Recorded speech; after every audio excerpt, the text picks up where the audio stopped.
The Election Commission is fighting against time to finalize the vote count for last month's general elections and will announce the results today.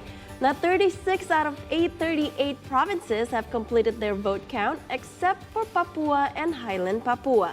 Yes, the results of the vote count will cover all types of elections. Any objections raised by parties will be based on the decision made for legal disputes at the Constitutional Court, or locally known as MK. To delve more into the matter, we now have our political researcher Wasisto Jati from the National Research and Innovation Agency, or BRIN. So thank you for coming to the studio, Mas Wasisto. How are you today? I'm fine. And you, Mas Acir, Bayani? We're great as well, and we believe that you're following the moment of the official result. Of course, yes. I always follow up the updated news about this. About this, yeah, because today is the day for Correct. this. Yeah. So let's go to our first question for our conversation right now. So from the result of the 2024 vote tally, what made the Prabowo Gibran pair lead at, officially in 36 provinces? Well, I think there are several factors to mention why Gibran and Prabowo lead so far. The first one is the migration of Jokowi voters in previous election. We know that Pak Jokowi has highest approval rating and also has many huge number of volunteers that still remaining in public spaces. So these two factors enable Gibran and Prabowo to take a lead in almost 36 provinces in Indonesia. And one thing that should I mention is we should aware of the cycle of leadership in Indonesia. So in my research, there are frequent cycles between civilian, military in almost decades. So I think this should be preferences for almost voter in Indonesia, that we need to change the leadership style to be more assertive, more tough, that maybe enable Indonesia to be a better condition in the next administration. Why, Mas Wasisto, why the changing is become more to that side? I mean, we know that we're having the civilian leadership from Pak Joko Widodo, and we've got a lot of achievement for almost these 10 years. Well, I think it also depends on the current geopolitical in global context. We already know that invasion and also uncertain condition on climate change, or maybe in overpopulation, that maybe need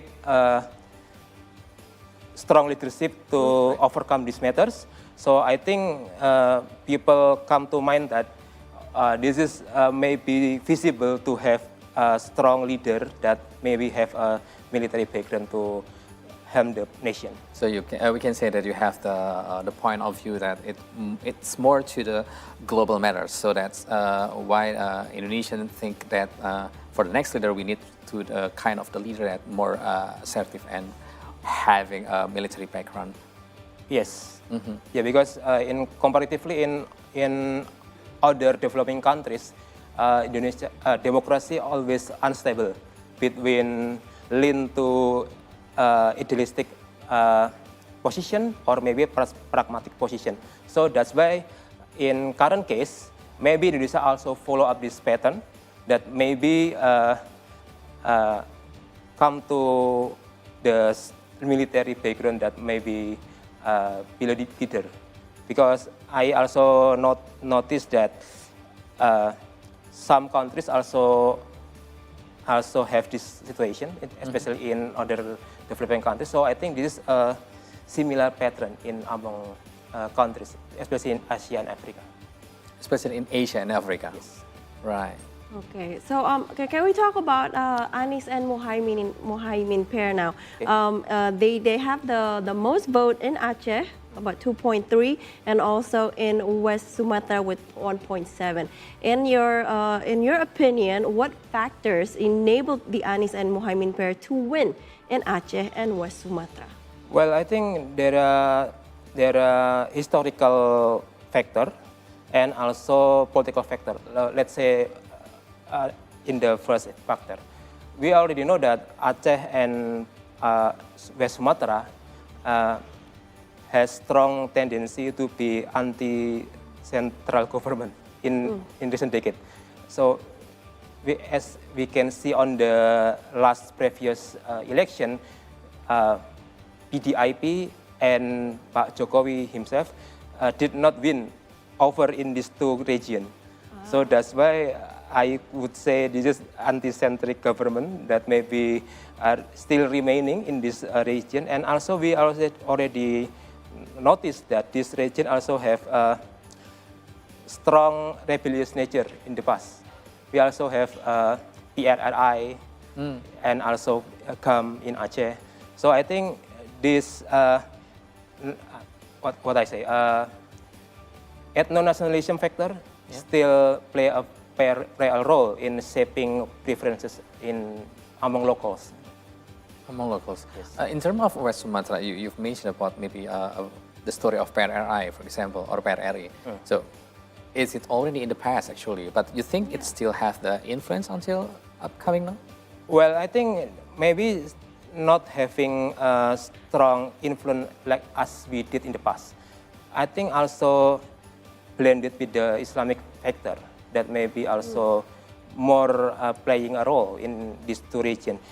Because in the last two elections, the Islamic-based parties like PKS win in these two regions. So I think in addition to rebellious nature, also the strong Islamic preferences that may affect this region. Right. So and it's as well applied for this general election, right? Yes. All right. So our next question is: with a significant victory in almost all provinces, so do you think other candidates will still file the complaints with the Constitutional Court or MK? Well, I think it depends on the upcoming condition, because the KPU has finalized the recapitulation and still need time to finalize the number, and it also affects the strategy of the losing camp to renegotiate how they can appeal for the inquiries, and or maybe how they can ask for judicial things. And in fact, I think they will have more time to do so. I mean, they still need to have time to whether they want to stay in the same plan or maybe revise the plan, because people already know the numbers, people already know the winners. Yeah. So I think it is challenging for the losing camp to appeal inquiries. All Right. So, Mas Wasisto, we're going to talk another next question. But meanwhile, we are going to have a live report from General Commission from KPU. We are having our own reporter. So, yes, we're going to connect with our reporter because we now have the update from the general election. We have our team Maudi Kalisa and Oswald Nainggolan, who are at the election office building in Jakarta. Maudi, what do you have for us? What is the latest development on the ground? Right, thank you. That's right. I'm currently at the General Election Commission office in central Jakarta, where they have completed the recapitulation of vote counts for 36 out of 38 provinces for the 2024 general election. And it is the data as per last night's plenary session, which finished a bit later and finished around 4:30 a.m. this morning. So today there are two remaining provinces to undergo the recapitulation process, where it was actually those two provinces were scheduled to be finished yesterday. But since the delay, the General Election Commission office is undergoing the recapitulation process for the two provinces today, namely for Papua and Mountainous Papua. So the vote counts, they actually have arrived at the office in central Jakarta, and currently they are conducting the recapitulation process for mountainous Papua. It was actually scheduled to start at 10 a.m., but it started way later. It started around half an hour ago for mountainous Papua province, and still to go for the Papua province. And to know more, here is a statement by the General Election Commission Commissioner Agus Melas. Sampai saat ini tanggal 20 Maret ya 2024, KPU telah menyelesaikan rekapitulasi tingkat nasional untuk 36 provinsi dari 38. Nah, posisinya sekarang untuk Provinsi Papua dan Papua Pegunungan sudah ada di kantor KPU. Jadi sebentar lagi akan berlangsung satu panel, langsung dipimpin oleh Ketua KPU dan anggota KPU yang lain. Nah, setelah itu kami akan lihat pasca pleno selesai, pembacaan hasil dari pemilu tingkat provinsi selesai, dan kemudian kita tetapkan selanjutnya tentu kita akan melalui proses atau tahap berikutnya terkait dengan penetapan. Right, so as it's discussed at the studio, the result for the recapitulation process so far is that 34 provinces is led by presidential candidate number 2, Prabowo Subianto and Gibran Rakabuming Raka, and the other 2 provinces were led by the candidate number 1, Anies Baswedan and Muhaimin Iskandar. And the result of the 2024 general election will be determined immediately after the recapitulation process is completed at the national level, which is targeted to finish tonight. Before midnight. So in terms of the security regulations around the area of the General Elections Commission, according to the Central Jakarta Police Chief, up to 3,500 security personnel are deployed to secure the area around the office as well as the General Election Commission's objects. And currently, the demonstration has started since around half an hour ago. The police chief also stated that thousands of people are expected to gather around the General Election Commission area to convey their aspiration. But it is quite unclear. It's a bit difficult to see how many people are out there because the area around the inner ring of the office is secured clear. We are having a road closure around the area of the office. So that's the updates that I can give you from General Election Commission office. So currently they are conducting the recapitulation process for mountainous Papua, and we still have Papua province to go. Back to you at the studio. All right, Mauri Kalisa and Oswald Nainggolan, thank you very much for your latest update, and we'll talk more about the topics still with our sources for today with Mas Wasisto. But for now, we're going for our quick break. But when we come back, we'll have the latest for this discussion, so please stay with us.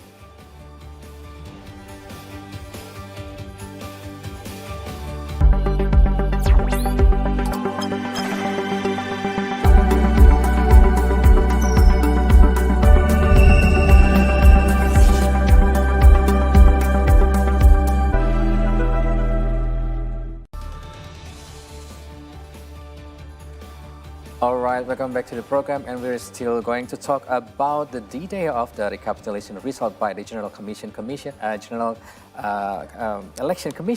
or KPU, and we're going still to talk with Mas Wasisto from BRIN. So we're going to talk about the view of the coalition map after the 2024 vote tally. Which parties from coalition 1 and 3 are likely to align with the Prabowo-Gibran pair? Well, I think for the next administration, we would have 1 or 2 parties coalition that maybe belong to opposition or maybe belong to coalition. But the crucial thing is the position of the middle parties, such as Democrat parties or maybe national mandate parties or maybe other parties that made to be competing parties between ruling big parties such as Gerindra or maybe Golkar and even PDIP. So I think the more they can get these middle parties, the more they can get solid, robust coalition, Mas Achir. Ya. Yes. Because I think in Indonesia, being an opposition is very expensive price to pay. Because Why do you say that? Explain it in terms of what? yes, because if you belong to the opposition parties or maybe coalition for the opposition, you cannot access the policy making process. You cannot access state revenue pattern. That means you should be independent from this state assistance program and so on. So this is not easy things to pick up for almost parties, but only idealistic parties or maybe at least position for parties to pick up this option, Mas Achir. So yeah. Right. Talking about one more about the view of the coalition map. How about the possibility of the Awakening Nation Party or PKB for joining the coalition? Well, I think for the National Awakening Party, PKB, they traditionally always get in the power. They have been not excluded from the ruling power. So this means if we learn from this pattern, we can figure out that this party would be included to the next ruling power. But it is important to notice also that this party also has many huge number of followers in East Java. Youth voters, yeah? Yes, because East Java is the highest province that has many followers, many registered voters. Yeah. So this is to be a counterbalance. Even compared to West Java, which is the population number is bigger than In terms of population, yes, West Java is higher than East Java. But in terms of political consolidation, East Java is more solid. More solid. Yeah. Okay, so as we can see right behind us, the 2024 legislative elections vote count recapitulation results. And as we can see that PDI Perjuangan or Indonesian Democratic Party of struggled to become the winning party with 17.96%. So in your opinion, how are they able to do that even though the vote count for the Ganjar and Mahfud was, you can say it's pretty low, the lowest. So Well, how did that happen? Well, in political science, we say split ticket voting result. split ticket Yes. voting result. So the voters has different preferences in presidential and legislative voters. Yeah. So that means we can say that the coattail effect doesn't include vote for legislative and presidential election, Yeah. but splitting into two wave in this context, and it could be a signal that Indonesia or maybe the recent voter have tendency to be partisan voters. Yeah. Because if I also mention the East Java result, PKB also win. Right. Meanwhile,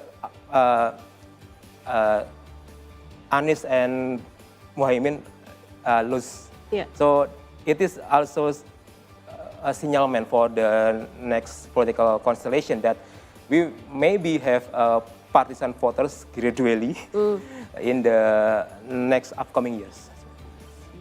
Interesting. Yeah, it is. It's not so. It's not always aligned Yeah. with the presidential candidate and with the party Yes. itself. Actually, yeah. Yes, yeah, because I think the partisanship line to the parties began gradually increase, and the loyalty to figure maybe gradually decrease. So Yeah. that's the trade-off maybe. So I think that's answer why Golkar higher than other parties, or maybe why PDIP lead than From Gerindra.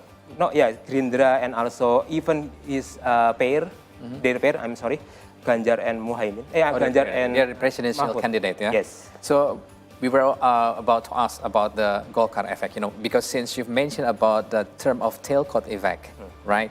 So why did Golkar receive a larger tailcoat effect than Gerindra? We have seen the chart as well, yeah? Yeah. In the legislative elections. We should aware of the Golkar was the first party that endorsed Gibran to run for the VP position. So I think this endorsement effectively direct all the votes, especially from the Jokowi voters, to move or maybe to shift their preferences to Golkar. So that's the first reason.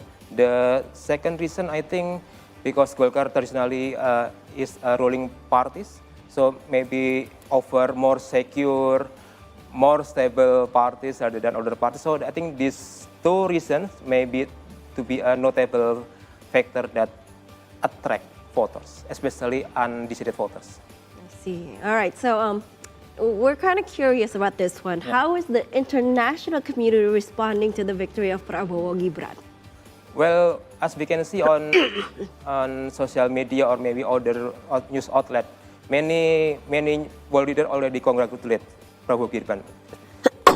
Australian Prime Minister, Singaporean Prime Minister, even European leader also congratulate this pair. Joe Biden as well and Rishi Sunak from Absolutely. British So I Prime Minister. think it showed that how Indonesia becomes strategic nation in the upcoming years, because as the third largest democracy country, Yeah. it is important to watch Indonesia in the upcoming year, whether to lean to remaining democracy condition or maybe lean to the setback condition. So that's the point that almost global leaders see after the election result. All right. So thank you very much for your very comprehensive elaboration about this topic, Mr. Wasisto Jati. Thank you for having me today. Yes, thank you. Hopefully you can come back again for talking more topics related to the issue, the interesting issue, so we can deliver the story of Indonesia from this perspective. So right now we're going for another break, and after the break, it's time for Christian Sam will deliver some economics and business updates. So please, again, stay with us right here only on the Triamri Show, only on See Today.